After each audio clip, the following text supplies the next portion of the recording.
everyone, and welcome back to We Talk Football. This is our first video podcast in a while, and, well... I have to say it's our first legit video podcast. The other two are kind of... No, we had the one the with mog, the yeah. board and, the playoff bracket. I guess But yeah, I'm Lance Leach. I'm Briar Wagner. And if you're watching this, then you should also go check out our Facebook page, We Talk Football, and our Twitter account. That's it. We Talk Football 4, because 1 through 3 were taken. I've explained this in a previous podcast. You can find our YouTube, We Talk Football. Also follow us on iTunes. Also, We Talk Football.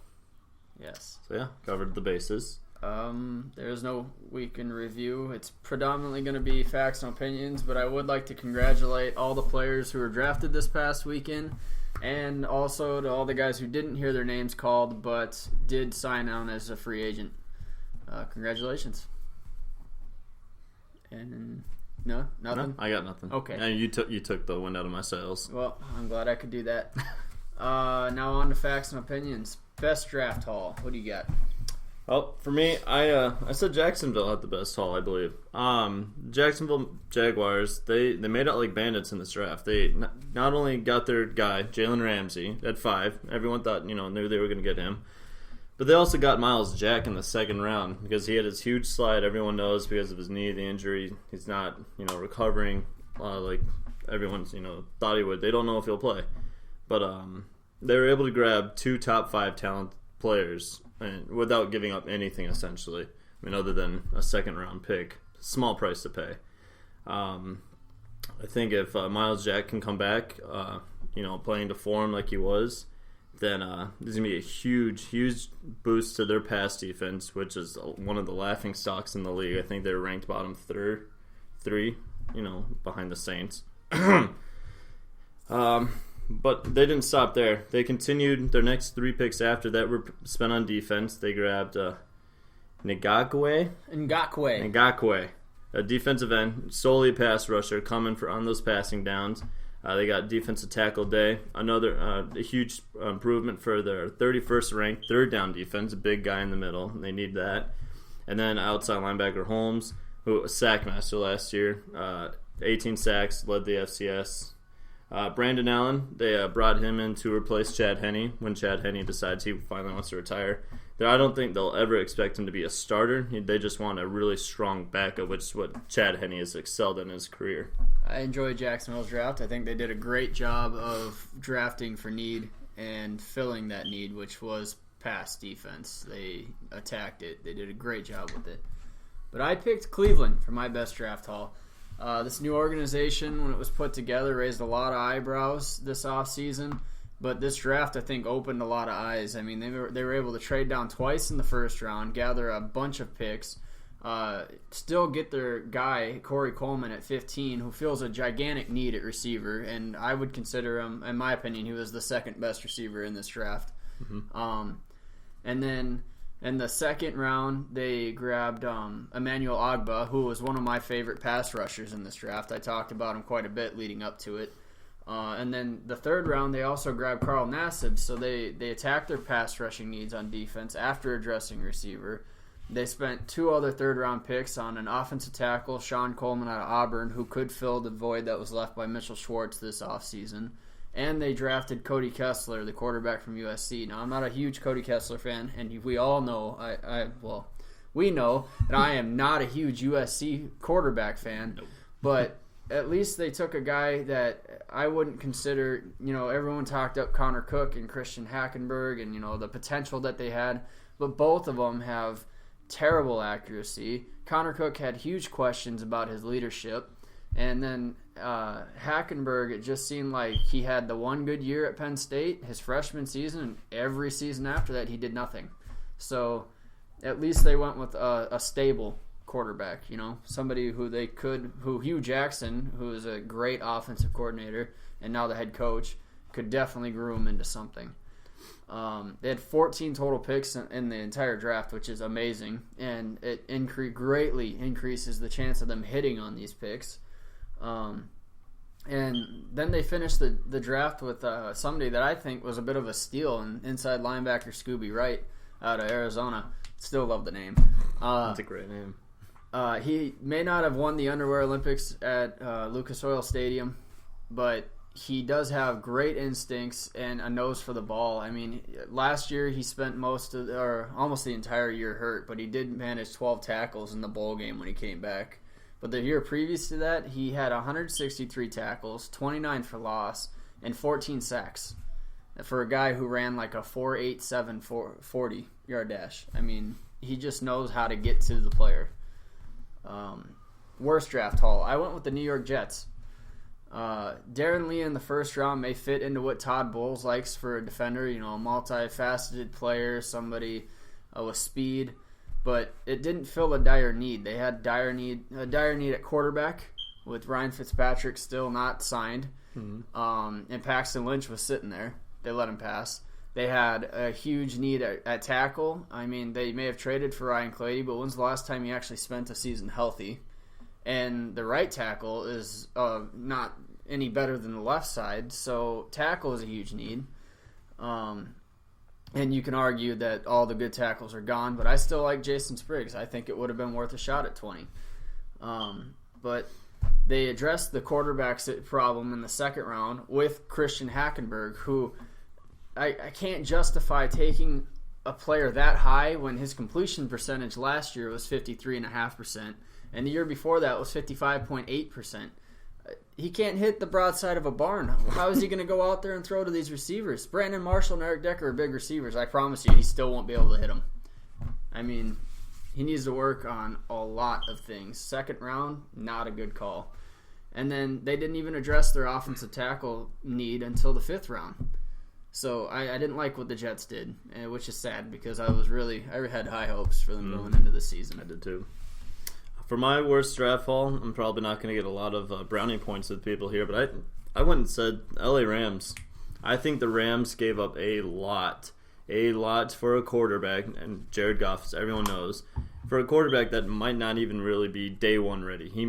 He's probably not ready to lead an NFL team just yet. I think he'd benefit greatly from sitting a year, learning, and then coming in his second year, he'd probably take off exceptionally.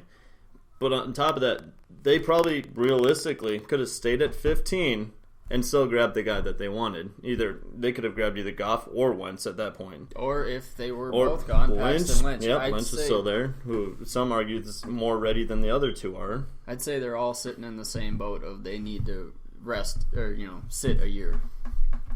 But they gave up a lot for that. I think that's one of the biggest knock I have on them. I like what else they did. After that, I like the Higbee and Hemingway at 110 and 177 each to replace Jared Cook, who they lost in free agency.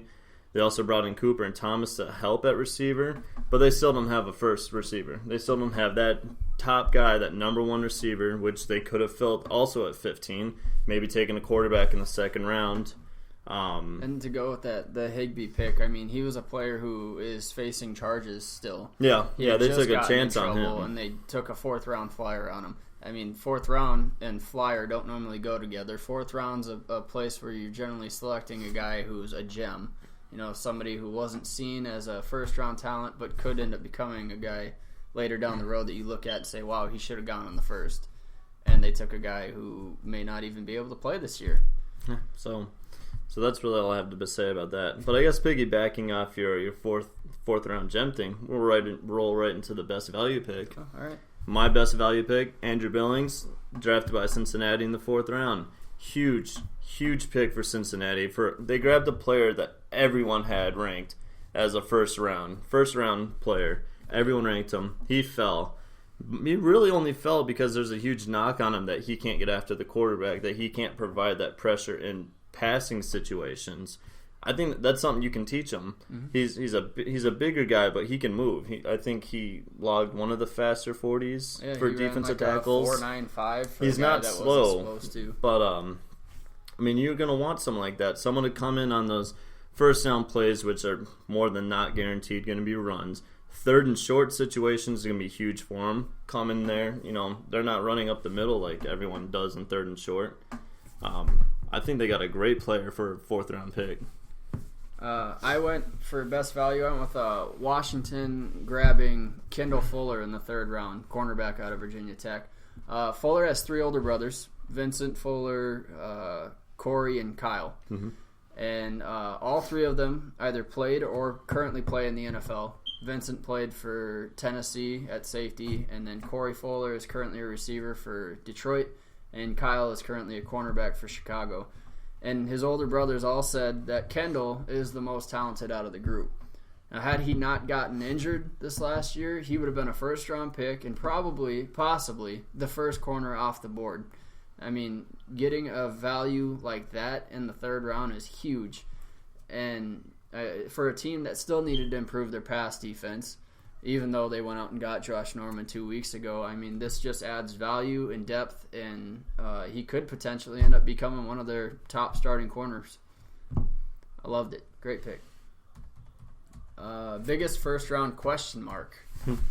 I'm going to go with the New York Giants at pick 10. Cornerback Eli Apple.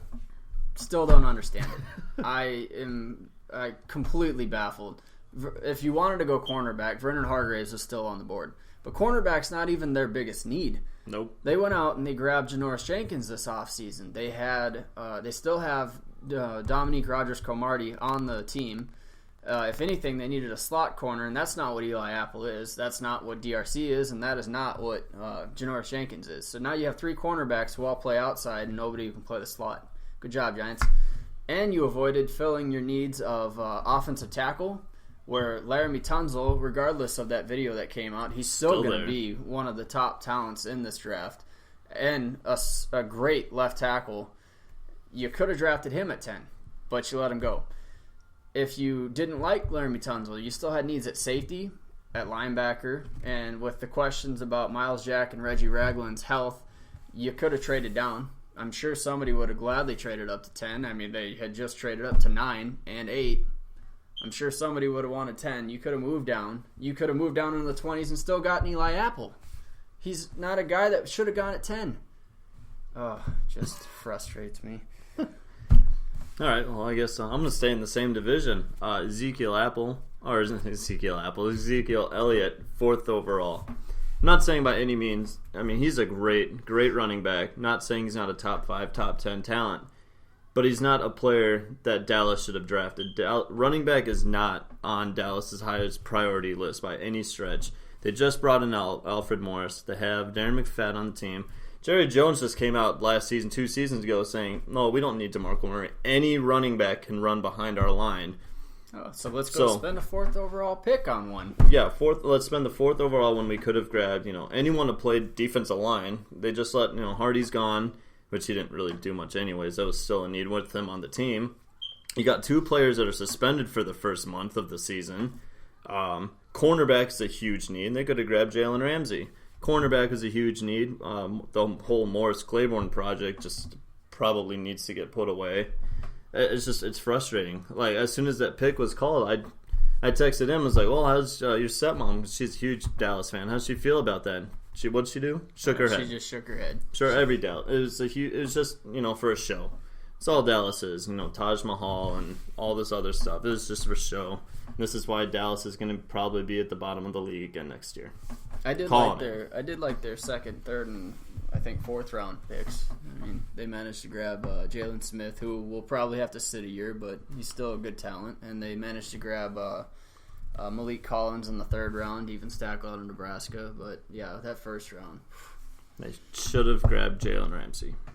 At the least. DeForest Buckner would have been another great selection. Great selection. But yeah, okay, so that pretty much wraps up what we have for today. That's it. Yeah. So we look forward to seeing you guys, or letting you guys see us. Yeah. In the future. Let's see, training camps are going to be coming up here in a couple months. Can't wait.